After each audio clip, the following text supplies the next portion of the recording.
Hello बच्चों, इस भाग में मैं आपको टाइप्स ऑफ एंगल्स अर्थात कोणों के प्रकार, उनके मापों के आधार पर कैसे हम उन्हें अलग अलग श्रेणी में रखते हैं उसके बारे में जानकारी दूंगा। तो मापों के आधार पर हम कोण को तीन भाग में बांट सकते हैं।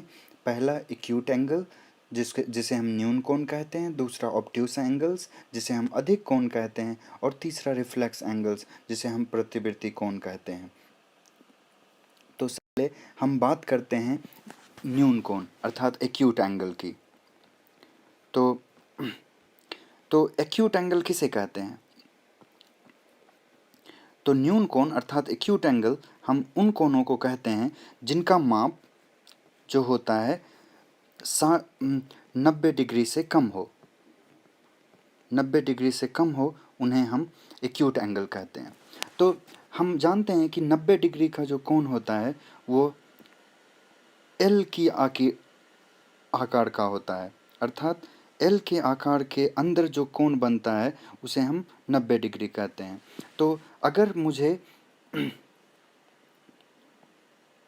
मुझे जो कोण बन रहे हों वह इस एल के आकृति से छोटा लगे, जैसा हम देख सकते हैं कि यह एल के आकार से छोटा है, यह एल के आकार से छोटा है क्योंकि यह एल के आकार के अंदर है। तो अगर इस तरह का अगर मुझे मिले, ठीक उसी प्रकार हम इस ऐसे कोण का भी उदाहरण ले सकते हैं। तो मुझे ये सारे जो कोण मिल रहे हैं वह एल के आकार से छोटा है अर्थात उनके अंदर है, तो इन कोणों को हम न्यून कोण कहेंगे अर्थात एक्यूट एंगल कहेंगे। अब हम बात करते हैं ऑब्ट्यूस एंगल्स की अर्थात अधिक कोणों की। तो अधिक कोण किसे कहते हैं? तो अधिक कोण हम उन कोणों को कहते हैं जिनका माप 90 डिग्री से अधिक हो, उसे हम अधिक कोण अर्थात ऑब्ट्यूस एंगल कहते हैं। तो फिर हम वैसा ही ट्रिक लगाएंगे जैसा हमने पिछले भाग में लगाया था। तो चूंकि 90 डिग्री का कोण एल की आकृति का होता है, तो अगर हम देखते हैं कि अगर हमारा कोण एल की आकृति के बाहर चला जाए तो वह अधिक कोण होगा। उदाहरण स्वरूप हम ऐसे कोण का उदाहरण ले सकते हैं।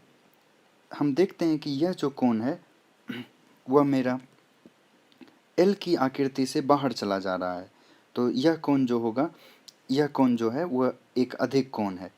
ठीक उसी प्रकार हम ऐसे कोण का उदाहरण ले सकते हैं, और यहाँ पे जो बना हुआ कोण है वह भी एल की आकृति का से बाहर चला जा रहा है। अगर हम एल की आकृति को थोड़ा उल्टा कर दें तो हम देखते हैं कि यह एल की आकृति से बाहर चला जा रहा है, इसलिए ये दोनों अधिक कोण हैं।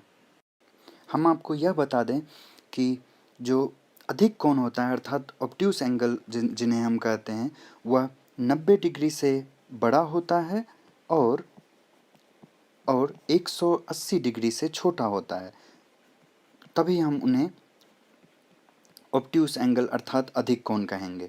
अगर वह 90 डिग्री से बड़ा हो परंतु अगर वह 180 डिग्री से भी बड़ा हो तब वह ऑब्ट्यूस एंगल नहीं कहलाएगा।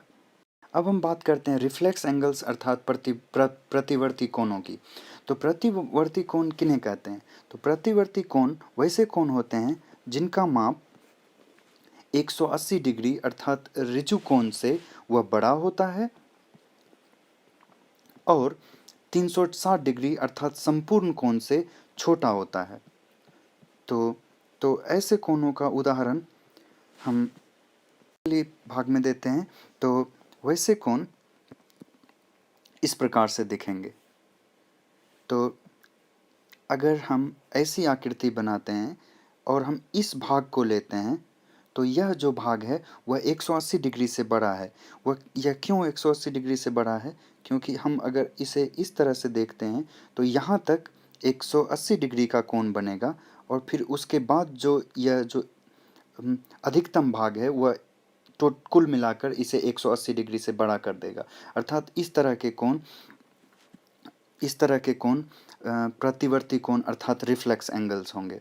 ठीक उसी प्रकार हम इस तरह का उदाहरण भी ले सकते हैं, और इस भाग में जो कोण बन रहा है उसे हम रिफ्लेक्स एंगल अर्थात प्रतिवर्ती कोण कहेंगे। अर्थात इस भाग में हमने तरह तरह के कोणों के बारे में जाना। धन्यवाद।